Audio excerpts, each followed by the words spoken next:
Get out of my house right now. A bankrupt gold digger like you is nothing but a leech, Mark roared, shoving me hard. I stumbled backward, falling onto the rain-soaked porch amidst the raging storm. Just seconds before the devastating news of my family's corporation collapsing reached him, he'd been playing the part of a devoted, model husband. But now, his true face, greedy, callous, and utterly ruthless, was laid bare for all to see. 7 years of silently enduring, of selflessly sacrificing, drowned in a swamp of despair in an instant.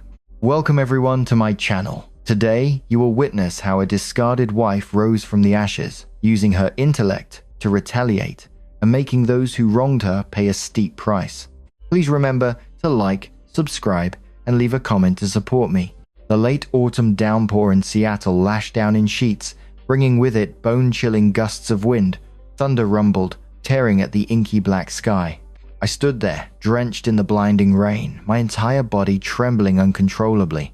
Not from the cold of the weather, but from the frigid, cruel indifference of the human heart. Behind me, the heavy oak door of what used to be our familiar mansion slammed shut, locking away 7 years of my youth, my love, and my silent sacrifices. Just a few hours earlier, I had been a blissfully happy wife. I'd been in our warm kitchen, meticulously preparing each of Mark's favorite dishes. It was our 7th wedding anniversary. I'd poured my heart into cooking a lavish feast, arranging crimson roses and lighting flickering candles, waiting for him to come home. For those 7 years, I, the pampered daughter of the esteemed CEO of the Grandview Corporation, had cast aside all my pride to become a dutiful wife. I'd given up my executive position in my family's company, spending my days confined to the kitchen, cleaning the house, catering to my husband, and enduring my mother-in-law. I had always believed that if I gave sincerity, their hearts would eventually warm. I was once naive enough to use my personal savings to buy Mark his first luxury car, outfitting him in expensive suits so he could confidently step into the business world. I had silently choked down bitter herbal concoctions that my mother-in-law, Susan, forced on me, claiming they were to boost my fertility even though my health was perfectly fine. I turned a blind eye to her barbed comments and veiled insults. Each time I accidentally broke a plate or made the soup a little too salty, I chose to retreat into silence, all for one singular desire: to keep our home harmonious, to preserve the pride of my proud, high-strung husband. But I was wrong. A mistake that cost me blood and tears. Just as I was carefully arranging cream pastries on the table, my phone rang. It was my father, Robert. I answered cheerfully, intending to tell him about the small celebration Mark and I were having. But in response to my enthusiasm, there was only a heavy silence on the other end, and my father's voice, hoarse and trembling, spoke, a tone I had never heard from my powerful father in all my 30 years. Ashley, listen to me. Our company, Grandview. It's bankrupt, honey. I've lost everything. The creditors are closing in. Our family mansion, it's going to be seized. My porcelain plate clattered to the floor, shattering into countless fragments. My ears rang, the world spun. Grandview Corporation, a mighty empire my father had spent his entire life building. How could it collapse overnight? I stammered, tears streaming down my face, unable to believe what I had just heard. I tried to ask my father more, but he only told me to take care of myself before hastily hanging up.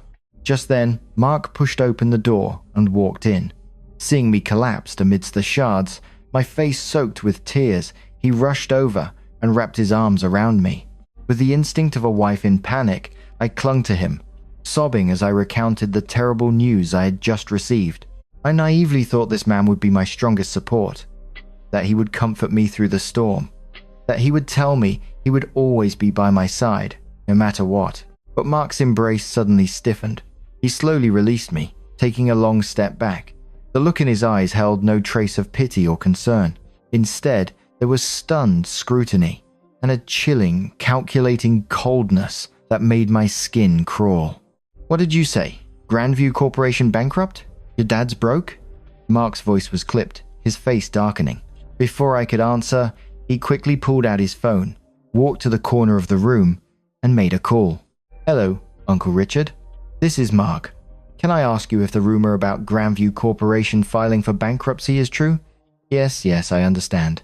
When Mark turned back, his face had completely changed. The mask of the gentle, model husband he had worn for 7 years officially dropped, shattering like the porcelain plate on the floor. He looked at me with disdain, a contemptuous sneer twisting his lips. So it's really over. Your spoiled princess act, this is all it amounts to? I stared blankly at the man I once loved more than life itself. I trembled as I called his name, but he quickly brushed it aside. Don't you dare call my name. For 7 years, what did you think I loved you for? For love? Please.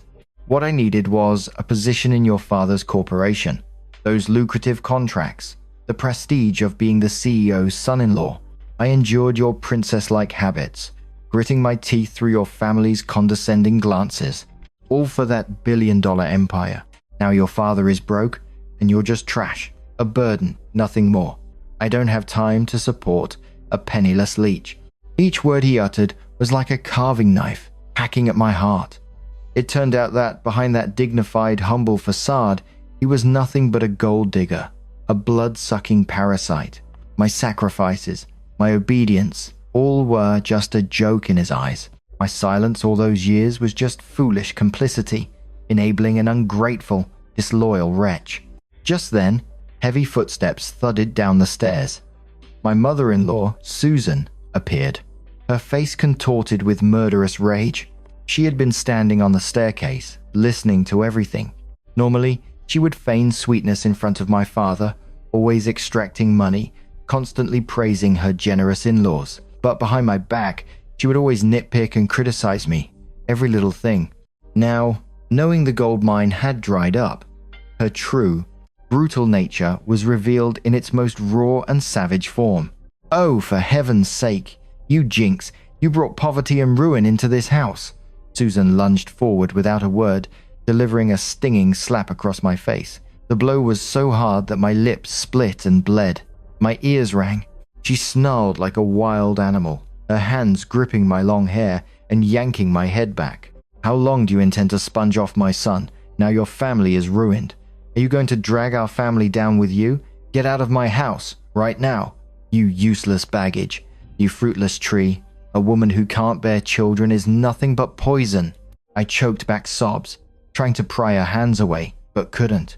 Susan frantically rummaged through my clothes, her eyes blazing as they fixated on the platinum necklace and diamond earrings I was wearing. These were wedding gifts from my father, my personal property. But she didn't hesitate to swing her hand, ripping the necklace from my neck, the clasp cutting into my skin, leaving my neck red and bleeding. She continued to yank off my earrings, making my earlobes ache. For 7 years, our family fed you, clothed you in luxury. Now that you're leaving, you have to leave some assets to cover the debt. Consider it payment for food and the service I've given you all this time. Susan shrieked, hastily stuffing the expensive jewelry into her pocket, her eyes gleaming with repulsive greed. She had no human empathy, seeing me only as a product whose usefulness had expired, squeezing out the last drop before discarding me. Mark stood there, arms crossed, watching his mother torment his wife without a single word of intervention. His face was chillingly blank, devoid of any emotion. He even stepped forward, gripping my left hand, the hand still bearing the wedding ring he had personally placed on it on our wedding day, along with vows made before hundreds of guests. With a brutal and decisive force, he yanked the ring off my finger, scratching my ring finger. Why keep this thing? It just dirties my hand. Mark snarled, then flung the ring out the wide-open door. The metallic clang as it fell into the inky black mud puddle outside, beneath the pouring rain, was jarringly loud. His cruelty had surpassed the limits of human endurance. Get out! Get out of my house immediately! Don't make me call security to drag you out! He yelled, grabbing my collar and shoving me violently onto the porch. I lost my balance, tumbling down the wet steps. Mud and rainwater splattered onto the dress I'd carefully chosen for our anniversary night. I lay there in the downpour, tears mingling with salty rainwater. Behind me, the heavy oak doors slammed shut with cruel indifference, completely separating the warm world inside from my utter coldness and solitude outside. I dragged my bare, heavy feet along the deserted street, the wind whistling, the rain stinging my face. The bustling city of Seattle, with its millions of glittering lights, offered no glimmer of hope for me. I walked aimlessly, my mind blank, my body numb. Memories of the past 7 years replayed like a slow-motion horror film, and I was its worst victim. I remembered the first day we met. Mark played the role of a poor but ambitious young man. He vowed to protect me with his life, never to let me suffer any hardship. I recalled the times I went without food or new clothes, giving him my private savings as capital for his business, only for him to use it to build his facade as a successful businessman. I remembered the times Susan insulted me, urging her son to find happiness elsewhere. But I remained silent, enduring it all, just to keep our family peaceful. I had made excuses for him countless times, deceiving myself into believing he was busy with work, stressed about his career. It turned out I had harbored vipers in my bosom, nurtured a pack of hungry wolves in my home. They drained my youth, extracted my wealth, exploited my family's power, then cruelly kicked me into the mud once I was no longer useful. A perfectly executed script, a play in which I was the most foolish audience member. I stopped under a flickering streetlight. Looking at my reflection in a puddle, I saw a pathetic woman, drenched, her hair disheveled, caked with mud, her face pale, with dried blood at the corner of her lip. Is this Ashley Harrison? Is this the proud daughter of the Grandview CEO? Why had I allowed myself to fall into such a miserable and humiliating state? No, I couldn't drown in this weakness and sentimentality.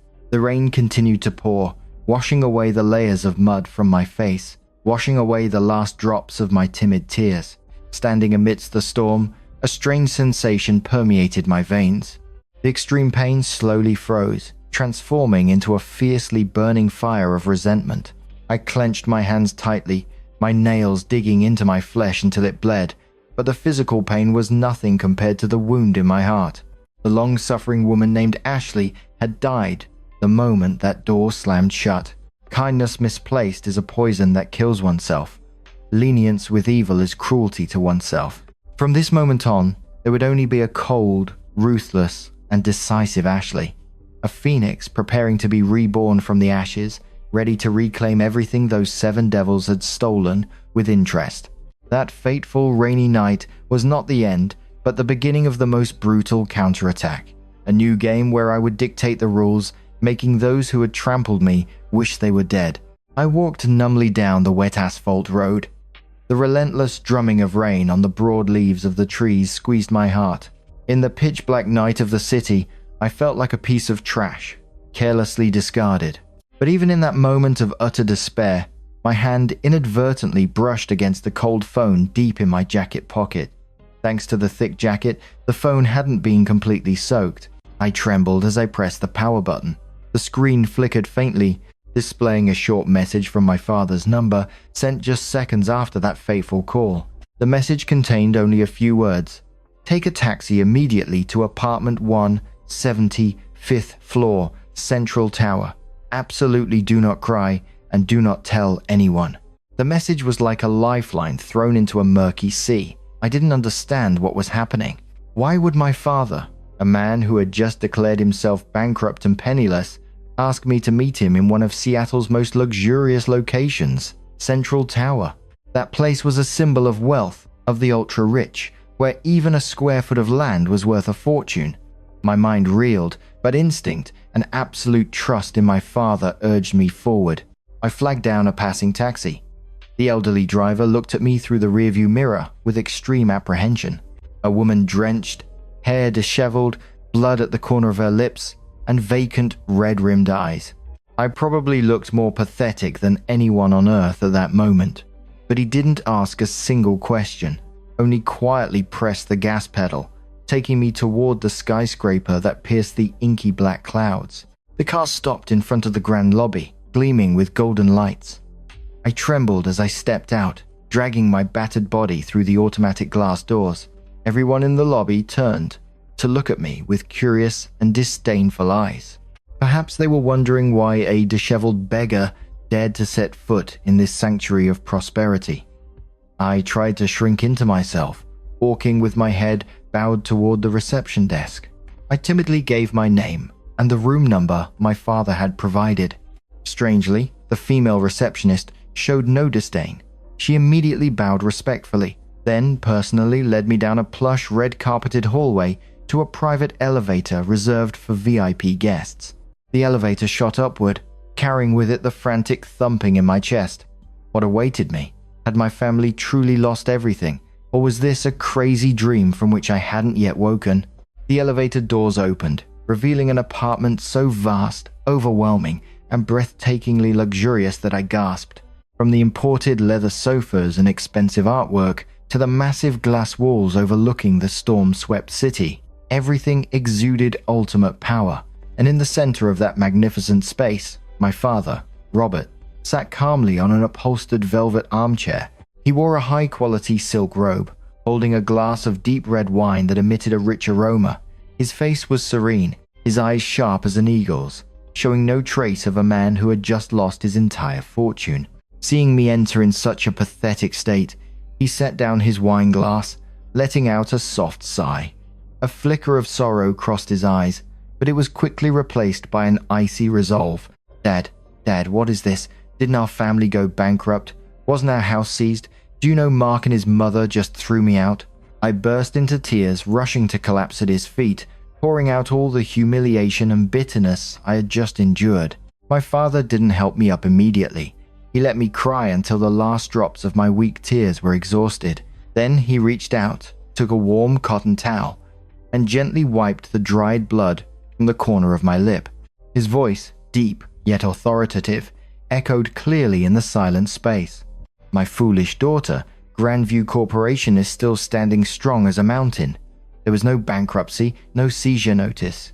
It was all a play, a life and death test that I was forced to stage myself to save your life. I froze, lifting my head sharply to look at my father. My tears abruptly stopped, my lips trembling, unable to utter a word. A play? A test? Why would you do something so cruel, something that would tear your daughter's heart apart? My father stood up, clasped his hands behind his back, and walked leisurely to the glass window. He looked down at the million tiny lights of the city, his voice tinged with deep bitterness. For 7 years I stood in the shadows, watching you sacrifice your youth for an undeserving man.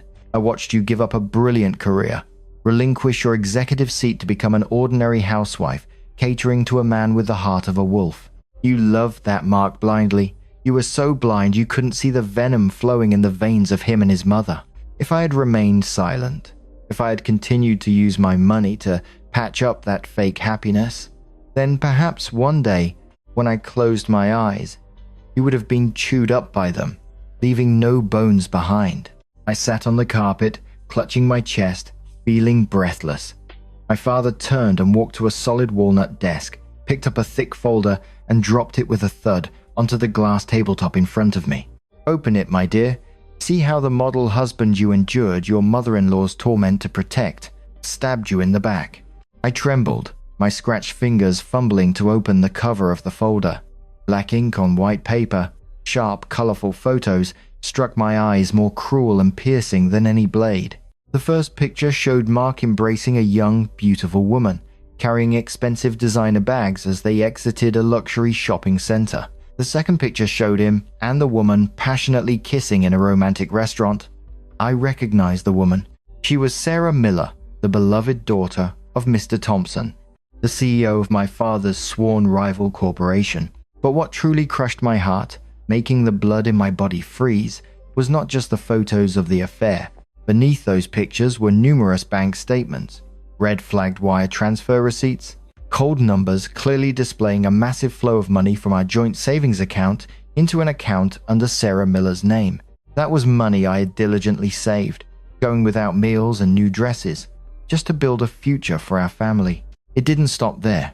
The last page of the folder was a certified copy of the deed to a high-end apartment in a prime downtown area. The owner listed was Sarah Miller, and the payer was none other than my husband. The transaction date was clearly recorded. 6 months ago. 6 months ago.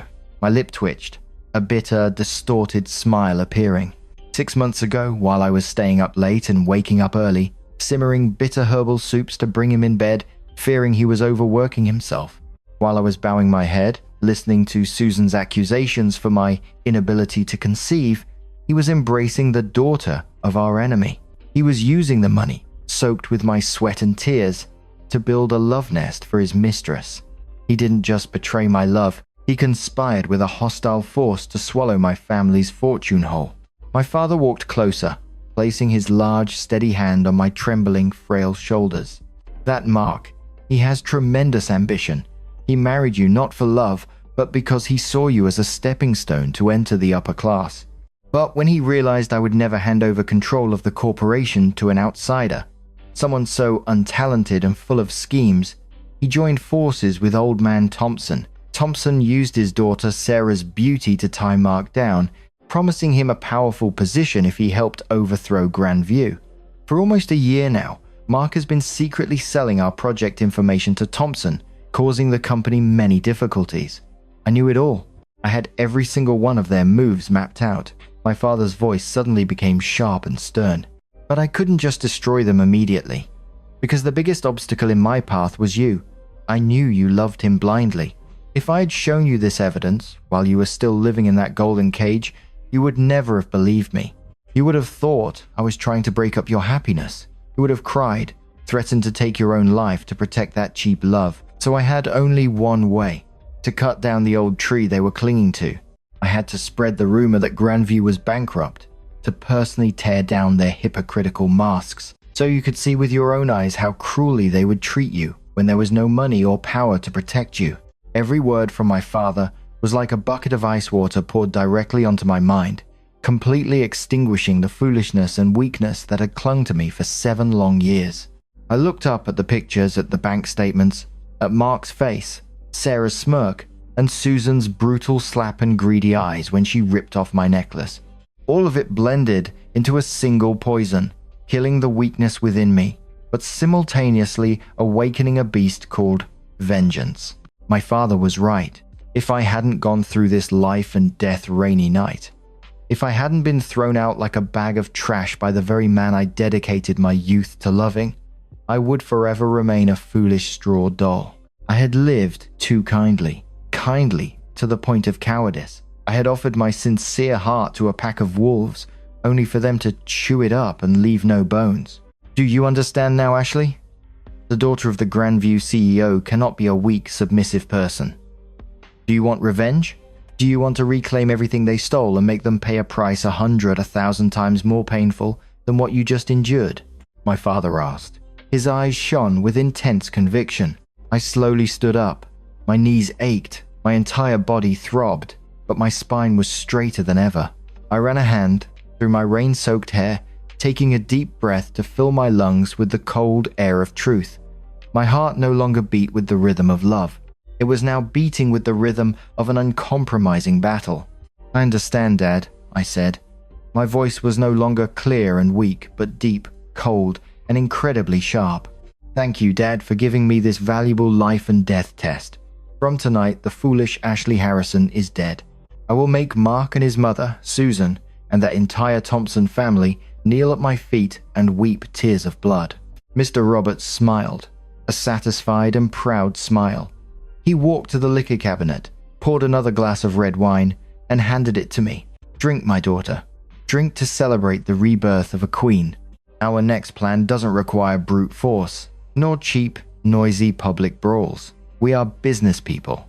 We will use our sharp minds, our intellect, and financial leverage to drive them into a corner, to make them tear each other apart and drown in their own greed. My father and I clinked glasses. The crystal chimed crisply in the silent, $1,000,000 apartment like a bell signaling the impending massacre in the business world. I took a sip of the wine. Its bitter taste spread across my tongue, yet brought with it extreme clarity. In this game of chess, I was no longer just a pawn for my father to protect. I would be the one to command the pieces, to weave the net myself. I would remain silent. I would completely disappear from Mark's life for a while. I would let him and his mistress revel in their intoxicating victory. I would let my greedy mother-in-law gleefully boast to everyone about getting rid of her penniless daughter-in-law.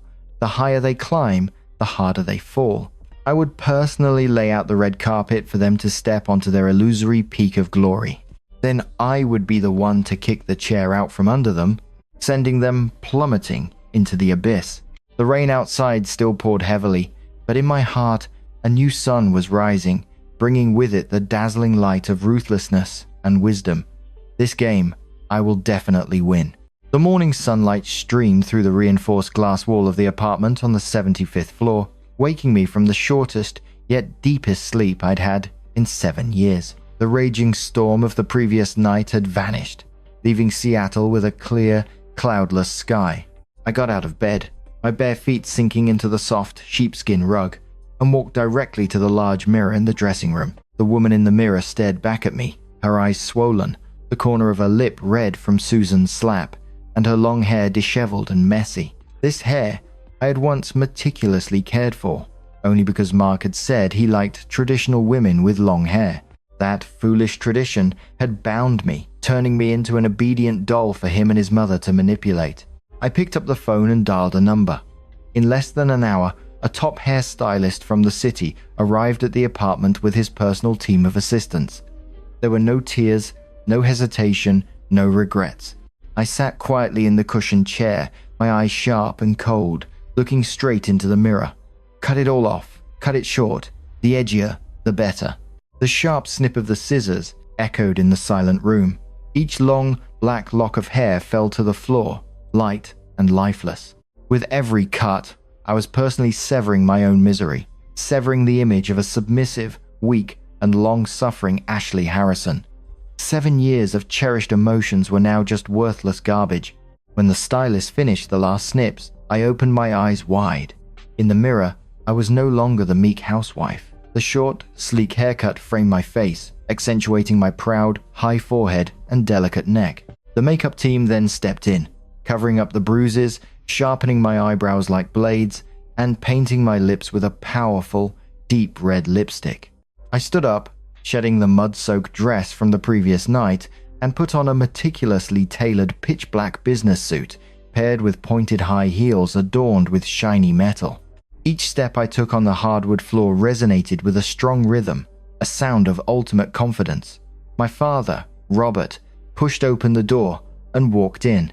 He looked at me, his eyes gleaming with immense pride. He nodded, a satisfied smile on his face. The daughter of the Grandview CEO has truly returned. The luxurious apartment was now transformed into a secret command center.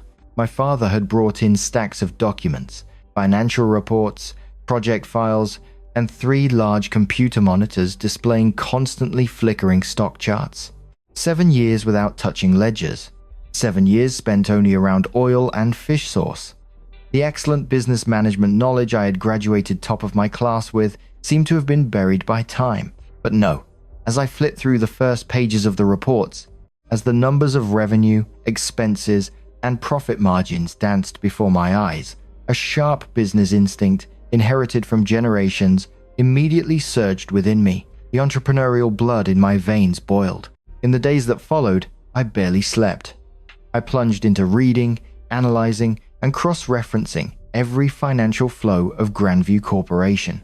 I drank strong black coffee instead of water, my eyes glued to the brightly lit computer screens late into the night. My father was the strictest teacher. He pointed out the loopholes Mark had exploited to funnel information to Thompson. I meticulously reviewed the entire network of subsidiary companies, hidden assets, and debts coming due. I discovered that Mark, though greedy and cunning, had an extremely limited vision. He was just a timid mouse, nibbling on crumbs that fell from the grand feast, completely incapable of understanding the macroeconomic financial structure of a multi-billion-dollar empire. He was entirely dependent on Thompson's backing and guidance. Recognizing this critical weakness, I began to weave the most sophisticated and brutal financial trap, a trap that used no swords or knives, but was powerful enough to crush the entire lives of those traitors. The news of Grandview's supposed bankruptcy, spread by my father, sent shockwaves through the business community. The company's stock price plummeted uncontrollably, wiping out billions of dollars in market capitalization in just a few trading sessions. Small shareholders panicked and sold off their shares. Newspapers eagerly published analyses about the collapse of a titan. But they didn't know that all the floating shares being dumped were being quietly snapped up at rock-bottom prices by shell companies secretly established abroad by my father and me. We were playing an open card game, using the wind to clear out the hangers-on, consolidating absolute power back into the hands of the Harrison family. But that was still not enough for revenge. I wanted Mark and Susan to willingly walk into their own demise. I wanted their greed to become the noose tightening around their necks. I summoned the corporation's chief legal counsel, a man my family absolutely trusted, to the private apartment. I instructed him to perform an incredibly complex property separation procedure. I secretly transferred the exploitation rights of the Diamond Isle mega project, the group's largest and most profitable asset, to an independent company, personally registered under my name, completely separate from the seemingly bankrupt Grandview ecosystem. Then, I consolidated all the bad debts, frozen projects, and financial risks of the subsidiary companies into a single stock package. This stock package was released to the market under the guise of a golden key to take over the entire Grandview Corporation. Whoever acquired these shares would have the highest voting power to oust my father from the chairman's seat. But the truth behind it was a sugar-coated poison pill. Any fool who bit the bait and bought this stock package would immediately inherit a massive debt amounting to billions of dollars without any collateral, because the Diamond Isle mega project had been legally stripped away by me. To make the bait even more enticing, I personally orchestrated fake insider information. I had someone deliberately leak a top-secret report to Mark's insiders. The report clearly stated that Grandview Corporation was on its deathbed. Mr. Robert was exhausted, and all it would take was enough money to buy up those junk shares, and the buyer would naturally seize the main headquarters building and numerous prime land plots in the city center. I knew the bottomless greed of Mark and his mother.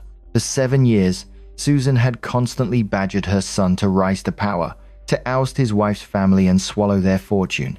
Mark, for his part, carried an inferiority complex, a desperate desire to prove himself to Old Man Thompson and his mistress Sarah. He would surely not miss this once-in-a-lifetime opportunity to make his dream of becoming a king a reality.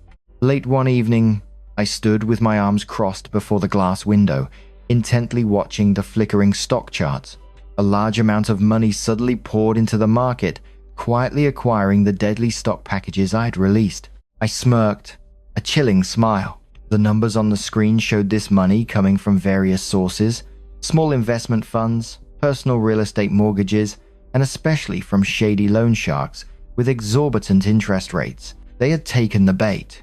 Mark, wanting to claim all the credit in front of Thompson, had not hesitated to secretly hide his mistress, Sarah Miller, and personally raise funds from dangerous loan sharks to acquire the shares.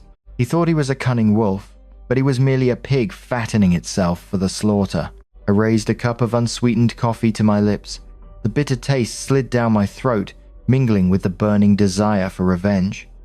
My father walked up beside me, patting my shoulder gently. "You've done well, Ashley. The net is cast. Now, we just need to silently watch them perform their final dance on the edge of the abyss." I nodded, my eyes never leaving the flashing red numbers. My silence now was no longer weak submission. It was the silence of a seasoned hunter watching its prey aggressively charge into a trap. Let Susan, Mark, and even that mistress Sarah enjoy their intoxicating victory. Let them gather all their money, homes, and lives and throw them into this bottomless pit. The day they discover they've only bought a huge pile of debt and worthless paper, that day I will stand at the very top, smiling as I watch them shatter into a million pieces. Intellect is the most terrifying weapon. It draws no blood, creates no noise, but it can kill a person from deep within, stripping them of everything they cherish, stripping them of their future and their hope for life. I was ready to detonate this perfect trap, to see how agonizingly those 7 devils would shriek. While I was spending day and night in front of brightly lit computer screens, coldly weaving each mesh of the enormous financial trap, elsewhere in the city, Mark and his mother were drunkenly enjoying what they believed were the most glorious days of their lives. They were like blind people walking in the dark, constantly grinning, completely unaware that their feet were already dangling over the edge of the abyss. The atmosphere in Susan's cramped old apartment these days was always noisy and festive. She no longer maintained the reserved, falsely modest demeanor she had adopted when I first became her daughter-in-law. She had transformed, but into a gaudy, vulgar nouveau riche, to the point of being nauseating. Every morning, instead of going to the market to buy cheap vegetables and fish as she had for years, Susan would put on loud, garish patterned clothes that she bought from street vendors but falsely claimed were designer brands from abroad. She would slip her feet into sharp high heels, sashaying, puffing out her chest, and walking with her head held high along the neighborhood streets. She would stop anyone she met to brag. She stood in the alley with her hands on her hips, her shrill voice ensuring that everyone from one end of the alley to the other could hear clearly. She boasted loudly, "My son, Mark, is about to become the CEO of Grandview Corporation." She went on to viciously recount how his former wife, that bankrupt Ashley Harrison, had been mercilessly kicked out of their house by her and her son. That jinx left, and our family immediately prospered. In a few days, my son and I will move into the biggest mansion in Seattle, with a swimming pool and servants. You all can stay in this shabby neighborhood and be envious. The neighbors, already accustomed to her greedy nature, merely curled their lips and shook their heads in dismay. Some smiled sarcastically, while others bluntly hurled insults. There's a saying, the higher you climb, the harder you fall. You should be careful what you say, or you might bring disaster upon yourself. But Susan didn't care a bit. She glared, assuming they were just jealous of her good fortune. She went home and threw out all her old furniture, leaving it piled haphazardly outside the door. From the old TV to the chipped dining set. She flatly declared, "This trash isn't worthy of my upcoming status as the chairman's wife." Her delusions had reached their peak, blind and ridiculous beyond redemption. Not content with just bragging to the neighbors, Susan even sought out distant relatives she had previously scorned and ostracized. She rented a luxurious car and hired a driver to take her back to her hometown. Stepping out of the car, she wore oversized sunglasses, a platinum necklace with diamonds, the very one she had brutally ripped from my neck on that rainy night around her throat. On her hand was a fake diamond ring as large as a corn kernel. She swaggered through the village, handing out small bills as if she were a benevolent superior bestowing favors upon inferiors. She proudly proclaimed that her son was now a king of an empire. From now on, their entire clan would rely on the blessings of her and her son. She was like a frog at the bottom of a well, believing the sky was only as wide as its mouth, completely unaware of the raging storm swirling directly above her head. As for Mark, that ambitious and cunning man, he was busy with another frantic dance in the business world. When the fake information about Grandview Corporation's collapse was leaked, Mark, like a moth to a flame, saw a dazzling light. He reported this news to Mr. Thompson, the CEO of the rival corporation. Mr. Thompson, a seasoned old fox, was still hesitant and wanted to investigate further, but Mark couldn't wait. Greed had blinded him, and a darker ambition began to form in his mind. Why should he share this lucrative pie with Thompson? Why should he hand over his wife's family empire to someone else and be labeled a freeloader for a second time? No, he wanted to seize Grandview entirely for himself. He wanted to stand above everyone, to make all those who had ever looked down on him kneel and beg for mercy. To execute his scheme, Mark kept everything hidden from his mistress Sarah Miller and Mr. Thompson. He personally raised funds to acquire the deadly shares I had released into the market. His savings weren't enough, so he began selling off the luxury cars I had gritted my teeth and bought for him. Still not enough. He sought out shady loan shark networks, notorious organizations that lent money at exorbitant interest rates up to 30% a month. These loan sharks were flesh-eating monsters who left no bones. They demanded collateral. Without a moment's hesitation, Mark took Susan's apartment deed and mortgaged it. He even used fraudulent tactics to mortgage the luxury apartment he had just bought for Sarah a few months earlier. All assets, all the hastily borrowed money, were thrown by Mark directly into the stock market to acquire the worthless paper he believed was the key to power. Meanwhile, Sarah Miller, that cunning and brazen mistress, was also caught in the whirlpool of delusion. She began calling the most prominent jewelry stores in Seattle, demanding they bring their most expensive diamond collections to her apartment for her to try on. She arrogantly snapped at sales associates, displaying the attitude of a future queen. She constantly called and pressed Mark to organize a lavish wedding of the century that would be 10 times grander than my wedding years ago. She posted bragging photos on social media, blurry, suggestive pictures of an impending wedding with a powerful CEO. She wanted to provoke me, to let everyone know she had successfully stolen my husband and usurped my position as the matriarch of the Harrison family. But she didn't know that the CEO she was showering with affection was just an empty drum, a man deep in debt, about to be torn apart by gangsters. Sitting in my $1 million apartment on the 75th floor, I sipped my hot chamomile tea, watching the computer screen that detailed Mark's every move. My father had assigned people to closely monitor his every action. Reports of Mark taking out high-interest loans and mortgaging properties continuously arrived. Each time I saw a news update that Mark had borrowed another few tens of millions from loan sharks, I offered a faint smile. The most terrifying thing about humans isn't poverty, but bottomless greed. The greedier Mark became, the more he tied himself into a deadly knot that no one could untangle. All three of them, those three constantly hungry mouths, those three dark and filthy souls, were dancing hand in hand on a minefield, and I held the remote control to detonate it. In our 7 years of marriage, I had never seen him so decisive and reckless. Unfortunately, that recklessness was misplaced. He imagined a scenario where, one morning, he would confidently stride into the Grandview board meeting, slam a stack of shares onto the table, and kick my family out of the corporation. He thought he was the director of a grand chess game, but he didn't know he was merely a broken wooden puppet whose strings I was pulling. The shares he was spending hundreds of millions of dollars to buy had in fact been completely hollowed out by me. The largest mega project had been separated. What remained in that bundle of shares were only projects entangled in legal issues, bank debts due, and financial time bombs. When he officially took ownership of those shares, he would immediately become a massive debtor, bearing the responsibility of repaying billions of dollars to banks and partners. His ignorant overconfidence was the sharpest weapon, allowing me to strike at his heart without lifting a finger. In just 2 short weeks, Mark had mobilized an enormous sum of money, completely scooping up the floating shares I had deliberately released. He excitedly reported the news to his mother. The two of them celebrated with a lavish party at a 5-star restaurant. They raised expensive champagne flutes, clinking them together, congratulating each other on becoming Seattle's newest billionaires. Susan couldn't stop smiling, tears welling up from her false happiness. She embraced Mark, praising him profusely, calling him a genius, a dragon, a phoenix descended to earth.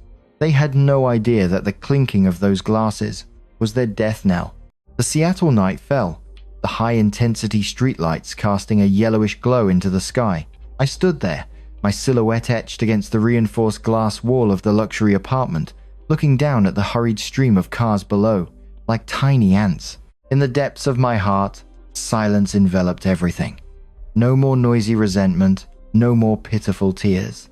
Only an icy blade, sharpened to perfection, ready to cut this bitter bond once and for all. Mark, Susan, sleep well. Dream the most brilliant golden dreams. Tomorrow, Grandview Corporation will hold an emergency press conference to announce its true financial situation and new operational direction. Mark will surely bring the stack of shares he bought with blood and tears from loan sharks, intending to pressure my father and seize the chairman's seat. He has prepared his most expensive white suit, perfectly groomed, ready for his moment of glory. I smoothed the lapel of my powerful black suit, my eyes sharp, piercing through the city's night. Their dance on the edge of the abyss had reached its end. The stage was set, the lights were on, the audience was waiting. It was time for Ashley Harrison to step out of the shadows, to deliver the fatal blow, to show those scumbags the power of intellect, to make them taste the sensation of falling straight from the peak to the 18th circle of hell. Exactly 10 o'clock in the morning, the enormous ballroom of Seattle's most luxurious 5-star hotel was packed. Hundreds of reporters from major and minor economic newspapers, financial analysts, and even seasoned stock traders were all present. The atmosphere in the hall was tense, suffocating, and charged with anticipation. Hundreds of dark camera lenses pointed directly at the podium, elegantly adorned with arrangements of pristine white orchids. Everyone held their breath, awaiting a historic moment. Rumors about the collapse of Grandview Corporation, a massive real estate empire, had rocked the market for the past 2 weeks. Today, people believed Chairman Harrison would officially bow his head in defeat, declare bankruptcy, and surrender the empire to its new creditors.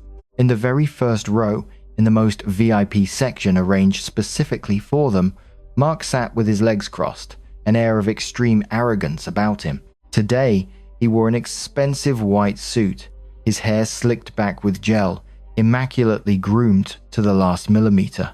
In his hands, he clutched a designer alligator leather briefcase, inside which were the share certificates he had painstakingly acquired through every desperate means, including high-interest loans from loan sharks. A smirk constantly played on his lips, a triumphant, self-satisfied half-smile. In the mind of that delusional man, in just a few more minutes, when my father announced his resignation, he would confidently stride onto the stage, throw the stack of shares in everyone's face, and boldly declare himself the new chairman. Sitting next to Mark was Susan, her face heavily made up, thick layers of foundation attempting to conceal the wrinkles of age and hardship. Around her neck, the platinum diamond necklace she had cruelly ripped from mine on that rainy night sparkled brightly. She repeatedly turned to pat her son's shoulder, whispering words of praise. Occasionally, she would sweep her gaze around the hall, looking down her nose at other elegantly dressed guests with the haughty disdain of a newly rich parvenu. They were both drunkenly reveling in their dream of becoming royalty, immersed in the illusion of power, completely unaware that death's icy scythe was hovering right at their throats. The grand doors of the ballroom slowly opened, and the entire hall fell into absolute silence. All eyes, all cameras, turned toward the entrance. My father, Robert, appeared looking completely different from the rumors of a sick, frail old man broken by bankruptcy. My father walked with utmost dignity and steady resolve. He wore a dark, exquisitely tailored suit, carrying the calm and majestic demeanor of a seasoned general. His eyes, sharp as knives, swept across the room, and as they passed Mark's seat, he offered a faint, knowing smile filled with hidden meaning. Mark, seeing his former father-in-law look at him, felt a slight tremor, but his overwhelming delusion immediately crushed any fleeting unease. He puffed out his chest, chin held high, returning my father's gaze as a challenge. My father stepped onto the podium. Camera flashes flickered continuously like a rain of light. He raised a hand to adjust the microphone, and his deep, powerful voice resonated, breaking the tense silence of the hall. Distinguished reporters, investors, and all esteemed guests present today. First and foremost, I wish to extend my sincerest gratitude for the concern you have shown Grandview Corporation during these tumultuous times. I know there have been many rumors swirling around us. Rumors of collapse, of debt, of bankruptcy. He paused, his gaze fixed on Mark's smug, self-satisfied face. Mark's heart must have been pounding, awaiting the next words. My father took a deep breath and boldly declared, "Standing here today, I, the chairman of Grandview Corporation, officially announce that all rumors of Grandview's bankruptcy are completely fabricated. Our corporation has not only avoided bankruptcy, but has also just undergone an internal restructuring, a comprehensive reorganization, and has recorded the highest profit growth in the last 10 years. As my father's words ended, the entire hall erupted. Hundreds of gasps of astonishment. Reporters scrambled to write notes, murmurs of discussion rising like a disturbed beehive. How can this be? The stock price hit rock bottom, numerous partners turned their backs, and yet profit increased. In the front row, the smile on Mark's face froze. His complexion, which had been flushed with excitement, instantly turned ashen, like a corpse. His eyes bulged, staring fixedly at the man on the stage. Susan, sitting beside him, gasped, clutching her chest, stammering incoherently. Panic began to seep into every cell of mother and son. If Grandview wasn't bankrupt, then where did those reports of losses come from? If Grandview was thriving, Then what was that pile of shares Mark had just spent hundreds of millions of dollars buying? As if reading the extreme confusion in Mark's eyes, my father smiled faintly, the cold smile of a chess master who had just delivered checkmate. He continued, his voice clear through the microphone. I know you are all wondering about the recent stock market sell-off. I would like to clarify here that, to protect Grandview's core assets, we undertook a strategic maneuver called asset segregation. All shell projects, unprofitable subsidiaries, uncollectible bad debts, and legal complications were consolidated into a single, independent legal entity. The floating shares that have been actively traded in the market for the past few weeks are, in fact, only shares of this empty, debt-ridden entity. All of our massive, profitable assets, including the Diamond Isle mega project, have been legally transferred to a separate investment fund, completely disassociated from the worthless papers being traded out there. The entire hall fell silent, a chilling silence, so profound one could hear the gulping sounds of those nearby. Everyone began to understand. This was a perfect financial trap. Grandview had used the bankruptcy rumors to offload a pile of debt-ridden trash onto greedy individuals, salvaging a large sum of money while preserving its core empire intact. Those who had invested in bottom fishing, believing they had stumbled upon a bargain, now suddenly became proxy debtors, obligated to shoulder billions of dollars in debt to banks and partners. Mark slumped into his chair, his entire body limp, as if all his bones had vanished. His alligator leather briefcase on his lap burst open. The share certificates fluttered to the carpeted floor, scattering beneath his shiny shoes. Those papers that he had considered precious treasures this morning, the key to unlocking power, had now turned into death warrants, stained with blood. He had used all his savings, sold all his cars, mortgaged Susan's house, even pledged the apartment he bought for Sarah, and borrowed tens of millions of dollars from loan sharks at exorbitant interest rates of 30% a month, all to buy this trash. Now, these shares were worthless. No one would take them even for free, let alone buy them back to recover his capital. He had lost everything, completely wiped out, and furthermore, carried a colossal debt that he couldn't repay even if he sold his life 1,000 times over. "Oh my God, my money, my house!" Susan shrieked hysterically, clutching her head, tears streaming down her face, smudging her garish makeup. She turned and gripped Mark's collar, shaking him frantically. "Mark, you've ruined me, son. Those loan sharks will chop us up. Tell me you misread it. Tell me they're lying." Mark didn't react, his eyes vacant, cold sweat drenching his silk shirt. This shock was too immense. It shattered all his illusions, exposing his ignorance and bottomless greed. From a man preparing to ascend to power, he was thrust directly into the 18th circle of hell, with no way out. But the punishment didn't stop there. My father stood on the podium, his voice still calm, but resounding in Mark's ears like thunderclaps. "Today, in addition to announcing our financial situation, I would also like to share a historic decision from the Harrison family. I am old, and it is time for me to retire and make way for the next generation, full of capability and talent.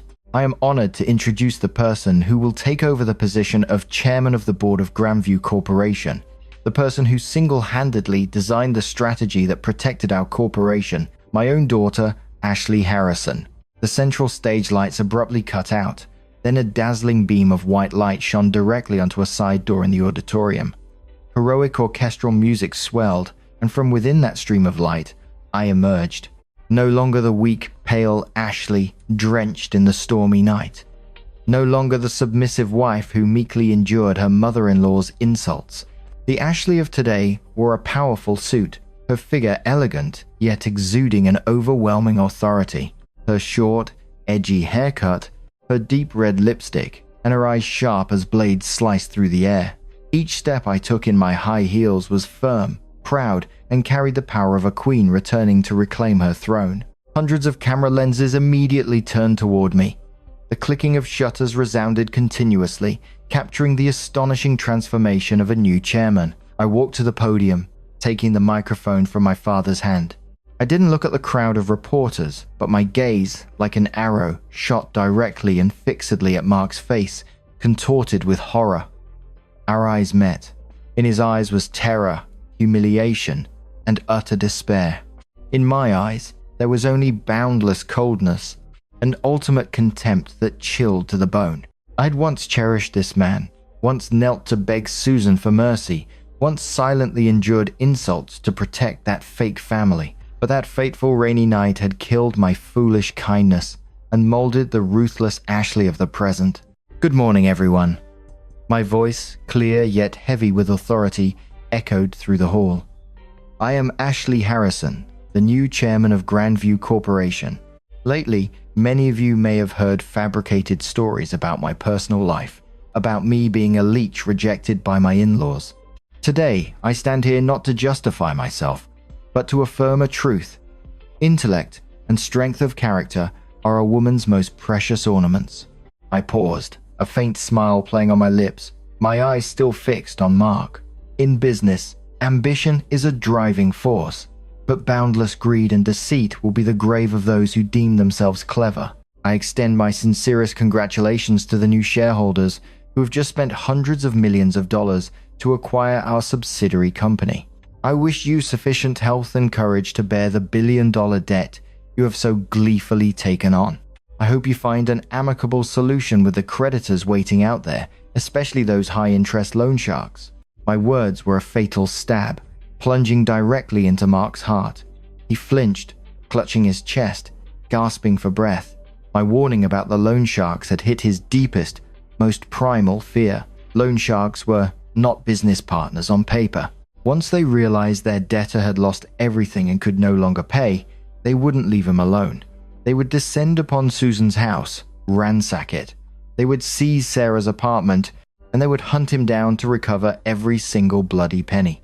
Susan, hearing the words, loan sharks, her eyes rolled back, her limbs convulsed. She collapsed onto the floor, her hands still clutching the platinum necklace around her neck, as if fearing someone would snatch it.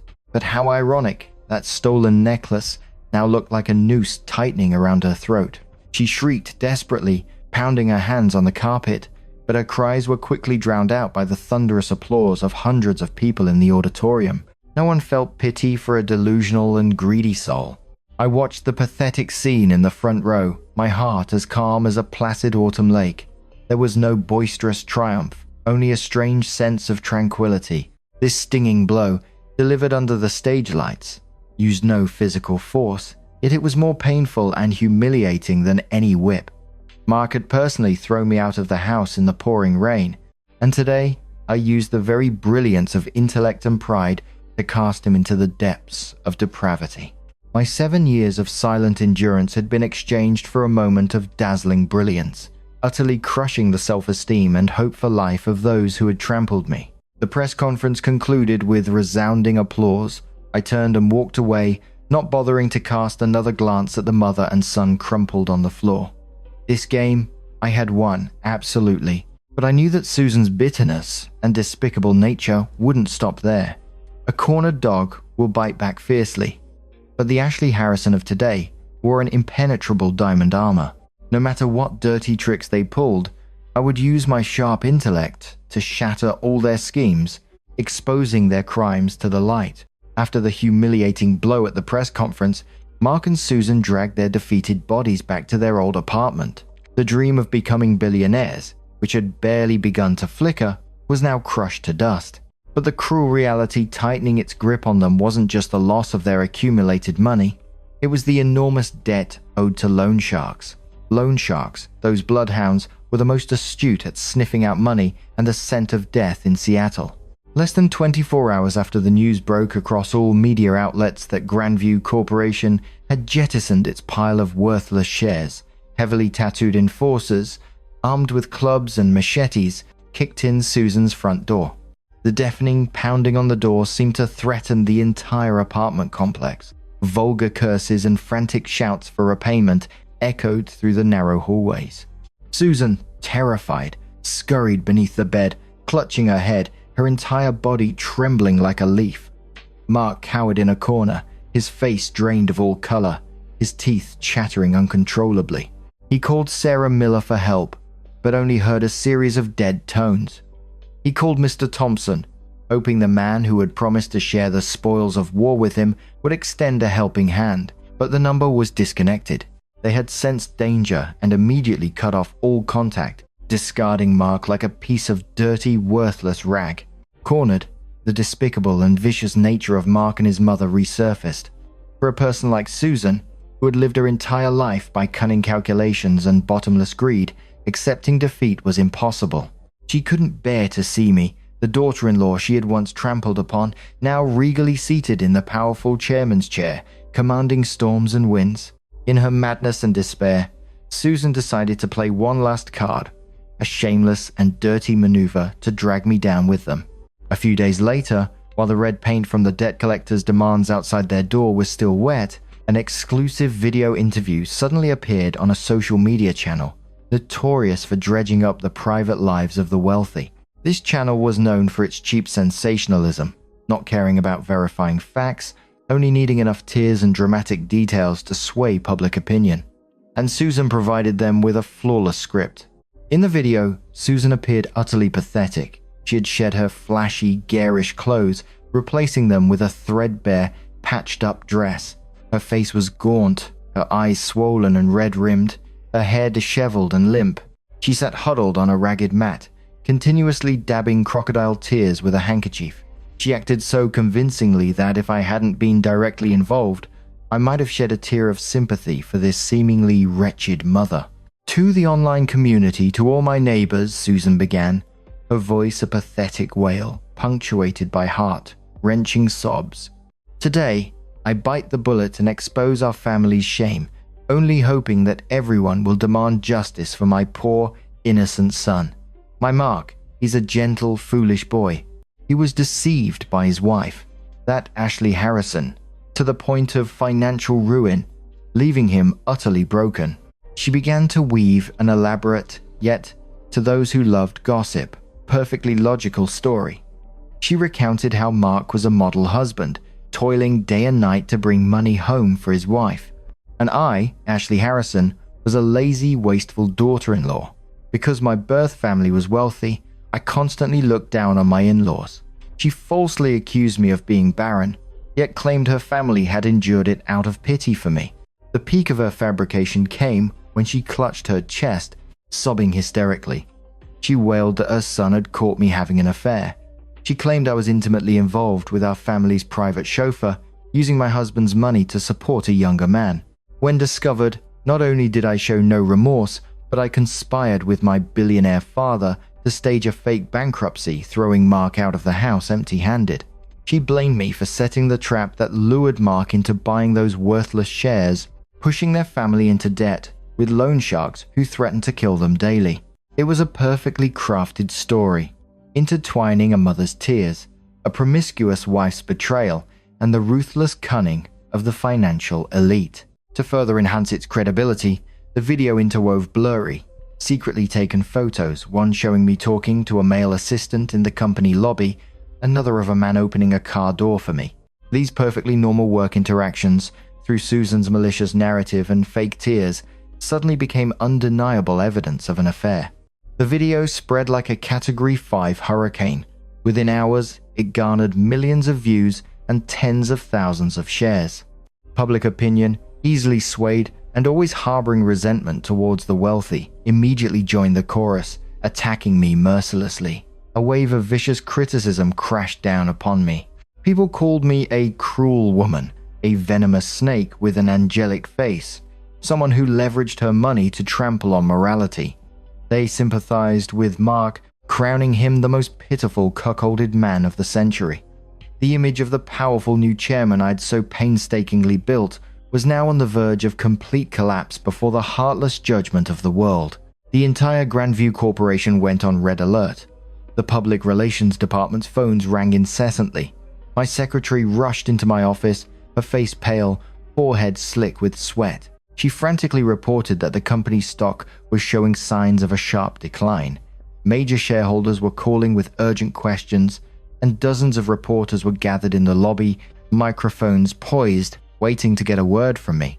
She tremblingly asked if I wanted to immediately hold a press conference to set the record straight, or hire lawyers to sue the social media channel for defamation. I sat in my powerful leather chair, my slender fingers idly twirling a gold-plated pen. In stark contrast to the panic of my subordinates, I took a sip of warm jasmine tea, my face as serene as an autumn lake without a ripple.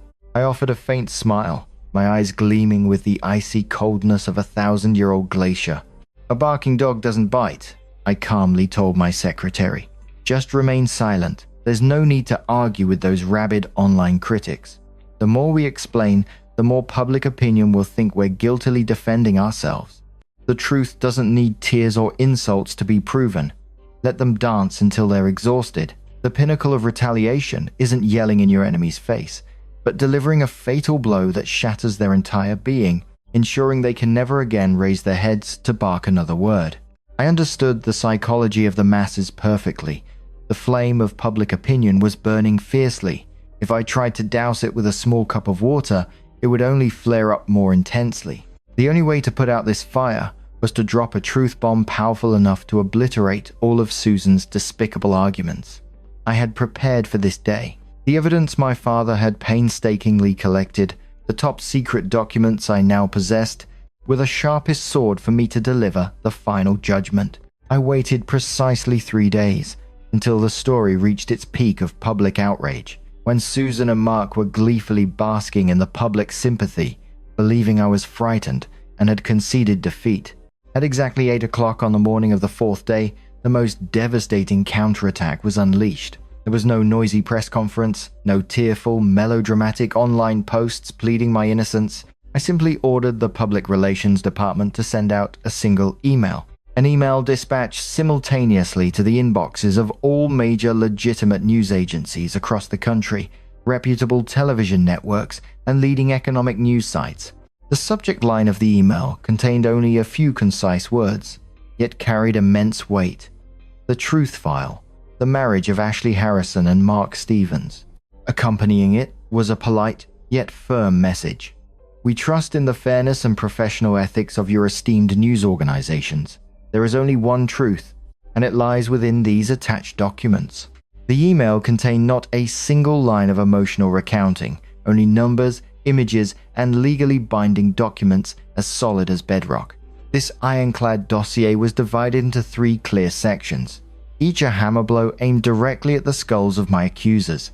The first section contained irrefutable evidence of despicable betrayal, dozens of high-resolution photographs, clear down to every strand of hair, captured Mark and Sarah Miller intimately embracing and kissing in luxury resorts dating back over a year. More chillingly, there were candid shots of Mark escorting Sarah into the maternity ward of an expensive international hospital. Accompanying these were certified copies of ultrasound results bearing the hospital's official seal, confirming Sarah Miller was 15 weeks pregnant, with Mark Stevens clearly identified as the father. The image of the model, cuckolded husband that Susan had painstakingly painted immediately shattered into 1,000 pieces. The one who had been cuckolded was not I, but her own beloved son. The second section was a detailed statement of criminal financial transactions. Dozens of pages printed with legally extracted bank records. The clear figures showed that a colossal sum, tens of millions of dollars, had been secretly siphoned by Mark from our joint savings account.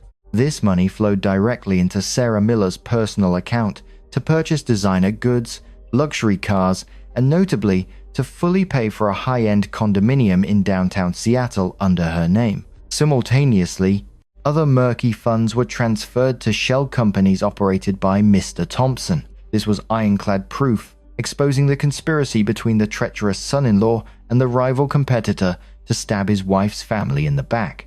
And the third section, the most brutal blow, stripping Mark of his future, was the loan shark debt file. I had managed to acquire certified copies of all the high-interest loan agreements Mark had just signed with those loan sharks. These papers, bearing his red-inked fingerprints, confirmed hundreds of millions of dollars in borrowing at exorbitant interest rates of up to 30% a month.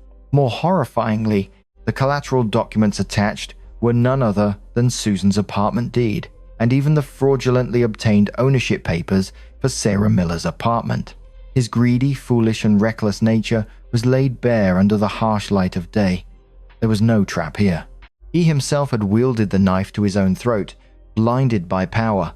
The truth bomb exploded, creating a seismic shock that reverberated throughout the entire online world. Mainstream media immediately jumped on the story. Articles with huge headlines splashed across front pages, exposing the deceit of Mark and his mother. Public opinion awoke from its stupor. The wave of outrage reversed completely, crashing back with a devastating force many times greater. Those who had sympathized with Susan yesterday now cursed her with the most venomous words. They called her a demon in human guise, a wicked mother-in-law who bit the hand that fed her.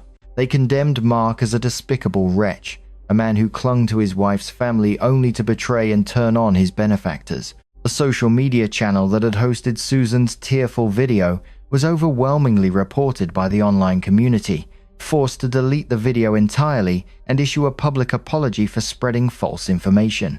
Everything crumbled too quickly, too completely. But the intellectual counterattack didn't stop at the media front. My sharpness also extended to the legal system. Concurrently with releasing the dossier to the press, I had also authorized the corporation's top legal team to file a complaint with the Economic Crime Investigation Unit of the police department. The ironclad dossier wasn't just evidence for a dramatic showdown. It contained clear indicators of criminal offenses such as fraud, misappropriation of assets, intentional leakage of business secrets, and collusion with loan shark networks. That very afternoon, a fleet of official vehicles, sirens blaring, tore through the quiet atmosphere in front of Mr. Thompson's corporate headquarters. Authorities conducted an emergency search, freezing all accounting documents due to suspicions that Mr. Thompson was involved in opaque financial activities and fraudulent asset appropriation. Mr. Thompson, the arrogant CEO who had always looked down on my father, was now escorted into a police car, his face pale, head bowed to avoid the camera lenses of reporters. A lifetime's career, built in a moment, crumbled into smoke and ashes, all because of his greed to devour Grandview. Sarah Miller, the mistress who had always dreamed of becoming the big boss's wife, was lounging comfortably in her luxury apartment, awaiting the day Mark would bring her home, when she received the devastating news that her father had been arrested. At the same time, she saw Mark's high-interest loan agreements plastered all over the internet and was horrified to discover that the apartment she was living in had been mortgaged by her lover to loan sharks. She flew into a rage, smashing furniture, wailing like a madwoman. When Mark rushed to find her, begging for a way out, Sarah didn't hesitate to slap the man she had once called her CEO across the face. She pointed a finger at Mark, cursing him as useless, a jinx who had brought misfortune upon her family. She called the apartment building security guards to drag Mark out and toss him onto the street like a bag of stinking garbage. Their opportunistic love, built on deceit, finally shattered in a torrent of hatred and utter contempt. Mark was cast out of his illusory upper-class world. He had nowhere to go, no one to turn to. His mother, Susan, was cowering in their dilapidated house, reeking of fermented shrimp paste and red paint from the debt collectors. Mr. Thompson was entangled in legal troubles. Sarah Miller had abandoned him without a second thought. He was adrift, lost, and utterly desperate. Standing at a busy Seattle intersection, Mark looked up at a giant electronic billboard mounted on a skyscraper.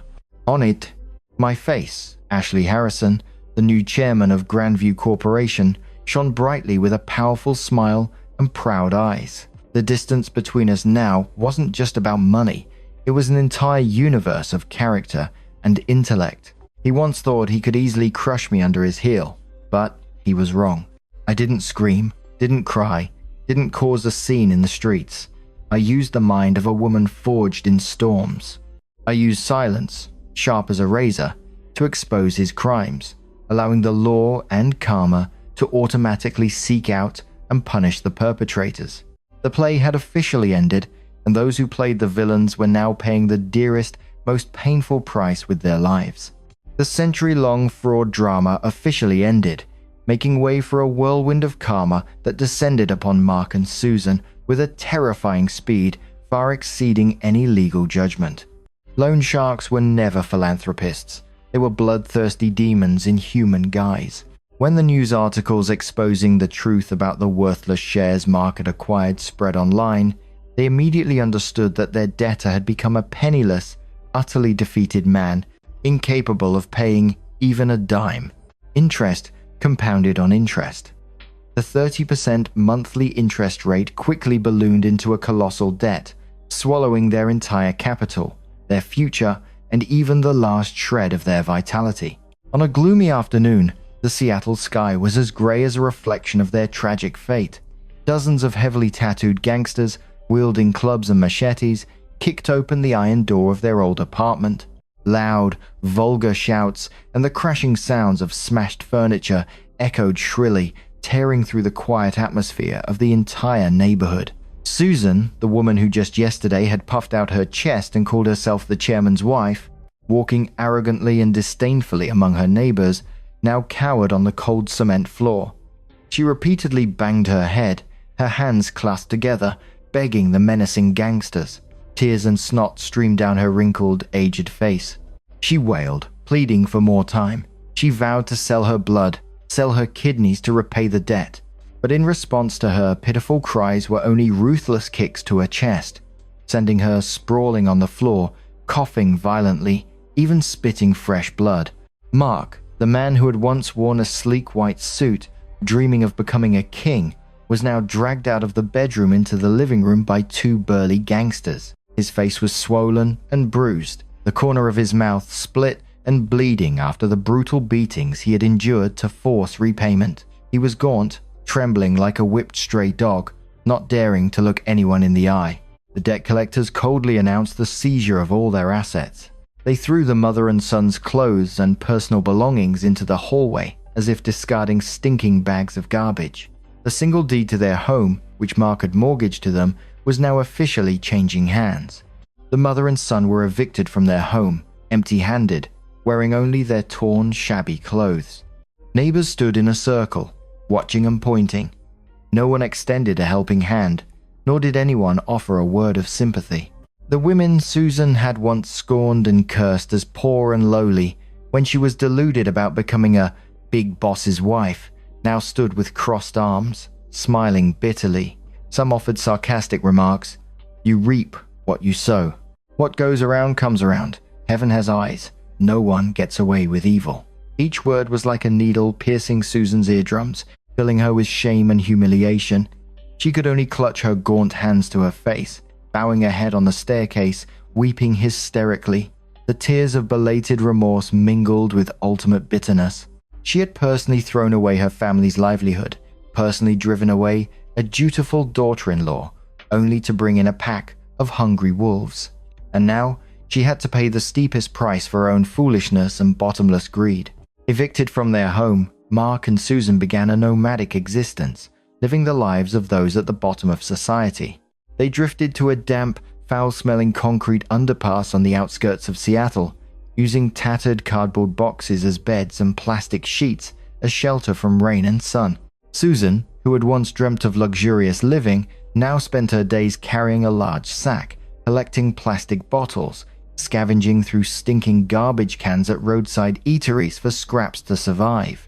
Mark desperately sought work everywhere, but with a pending fraud conviction and the notorious reputation of a traitorous freeloader who had betrayed his wife's family. A reputation that had spread throughout Seattle. Not a single company, not even the smallest, dared to hire him. He was forced to work as a laborer, a helper at construction sites. His hands, once accustomed to typing and signing documents, were now calloused and blistered from bricks and stones, exposed daily to the scorching sun, enduring the harsh curses of foremen. Mark felt to his very bones the degradation of being utterly lowly. Every night, huddled beneath the cold overpass, listening to the roaring traffic overhead, he remembered the warm meals, the neatly pressed clothes I had prepared for him, staying up late and waking early for 7 years. He buried his face in his hands, weeping silently, but tears could not wash away his sins, nor could they bring back the past. 6 months after that fateful rainy night, on a drizzling afternoon, my luxurious car smoothly rolled out of Grandview Corporation's main gate. I sat in the back seat, reviewing a revenue report with record-breaking profit figures, a faint, satisfied smile playing on my lips. Suddenly, the car braked sharply, the tires screeching loudly against the asphalt. The driver, flustered, turned back to report that a homeless man had darted out and blocked the car. I lowered the car window, my eyes sharp as I looked out. Through the hazy drizzle, Mark was kneeling on the wet, muddy road. He was so gaunt I almost didn't recognize him. His hair was messy, matted with dirt. His ragged work clothes were soaked, covered in mud and paint. His face was thin, hollow, and dark, his eyes deeply sunken, filled with despair. Seeing me lower the window, he was like a drowning man clutching at a straw. He dragged his knees across the rough asphalt, approaching my car door. His hands gripped the edge of the window, tears and snot streaming down his face, his voice hoarse, sobbing as he begged, "Ashley, I was wrong. I know I made a mistake. Please, have mercy and save me. Save my mother. She's seriously ill. She's dying under the overpass. The loan sharks are hunting me down every day, threatening to kill me. Sarah and Mr. Thompson forced me. My mother incited me. But deep down, I always loved you. Please, remember our 7 years of marriage. Please, give me a chance to start over. I swear I'll be your ox and horse, serving you for the rest of my life." His desperate pleas echoed amidst the noisy honking of city traffic. If it were the Ashley Harrison of a year ago, I might have softened, might have shed tears of pity for the man I once called my husband. But now, looking at the pathetic wretch kneeling at my feet, there was not a single ripple in my heart. No hatred, no resentment, and certainly no pity. Only absolute stillness and emptiness. I looked at him as if he were a speck of dust that had accidentally landed on my lapel. I didn't rush to answer. Slowly, I opened the designer handbag beside me, pulled out a neatly folded paper and a ballpoint pen. I dropped the paper through the window, letting it fall directly onto the water-soaked road right in front of Mark. It was a unilateral divorce petition, already bearing my signature and the court seal. My voice was even cold and sharp as shards of ice. Our 7 years together, you personally threw it into the black mud puddle along with my wedding ring on the night you kicked me out of our house. Crying here only dirties my path, pollutes the air I breathe. Sign this paper and get out of my sight.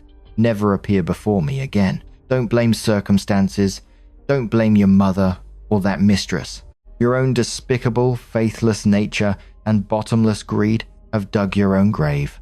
This karma is yours to bear. Swallow it." With that, I signaled to the driver to raise the car window, completely cutting off the insane, choked sobs of the treacherous man outside. The luxurious car sped away, leaving Mark slumped, his face buried in his hands, crying hysterically in the middle of the bustling intersection. He clutched the rain-soaked divorce papers to his chest, pounding his fist on the asphalt until his knuckles bled. Now he understood. He had cruelly discarded the most precious diamond of his life for a few glittering, worthless shards of glass. Utter remorse gnawed at his heart, but it was too late. The door of hope had slammed shut forever, trapping him in the darkness of atonement for the rest of his life.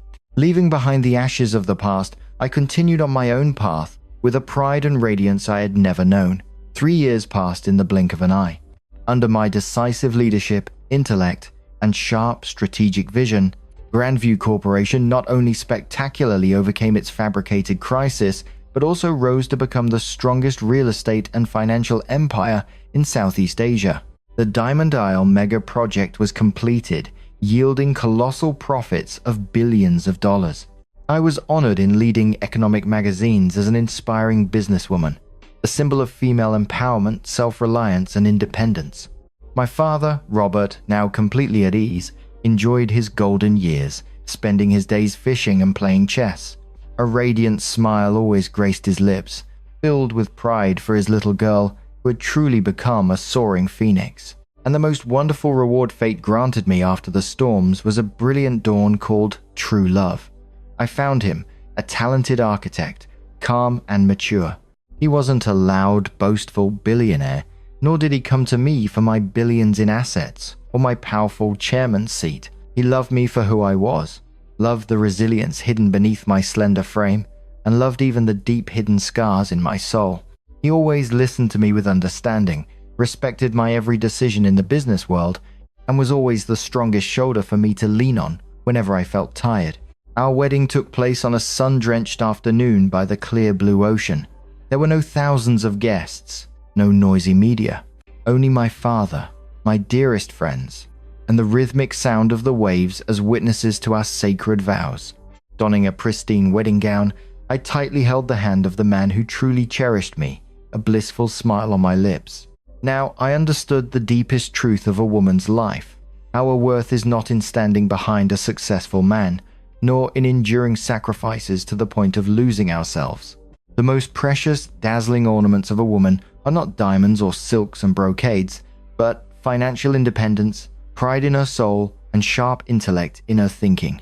When you have the courage to take control of your own life, when you have the bravery to let go of the unworthy dregs, then a brilliant dawn will surely await you at the end of the road. To our dear audience, the story of Ashley Harrison ends here. A truly happy ending for a strong woman, and an extremely steep price, an unavoidable, immediate karma for those greedy and treacherous individuals. I hope through this story you will gain more faith in the law of karma in life, and especially that women will realize the extraordinary power hidden within themselves. Always love yourself, cultivate knowledge, and maintain your independence. For these are the strongest shields protecting us against all the storms of life. If you enjoyed this story and wish to hear more meaningful life stories, please click like, subscribe to the channel, and leave your comments and thoughts below. Thank you sincerely for your companionship, and I look forward to seeing you in the next videos.